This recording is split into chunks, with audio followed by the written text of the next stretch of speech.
Actually ఇప్పుడు release దగ్గరకు వచ్చింది. మరి మీ ఇద్దరు కెమిస్ట్రీ ఎలా ఉండేది? అంటే సెట్స్ లో మరి ఆయన కనీసం మీకు సపోర్ట్ చేయలేదంటే అక్కడ సెట్స్ లో అలా కనీసం సపోర్ట్ చేయకపోతే ఆన్ స్క్రీన్ మీద కూడా దాని ఎఫెక్ట్ పడుతుంది కదా. సెట్లో నాకు ఇది షూటింగ్ చేసినప్పుడు అంతా నాకు తెలుగు అర్థం అవ్వదు. సో వాళ్ళు ఏం మాట్లాడారో ఏమో నాకు తెలియదు. సో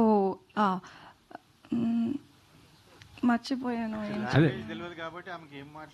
వాళ్ళు ఏమేమో అన్ని టైం బుల్లి చేశారు. కొత్తది కదా, ఇండస్ట్రీకి కొత్తది. సో ఏమో బుల్లి చేశారు, బట్ నవ్వినే ఉంటారు. సో ఓకే అని అనుకున్నాను. But when it comes to acting and all, he'll be very serious and I will be very serious. So we had good rapport.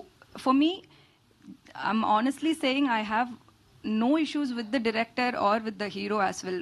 Personal conflicts ఏం లేదు. ఇది మూవీ గురించి ప్రాబ్లమే అంతే.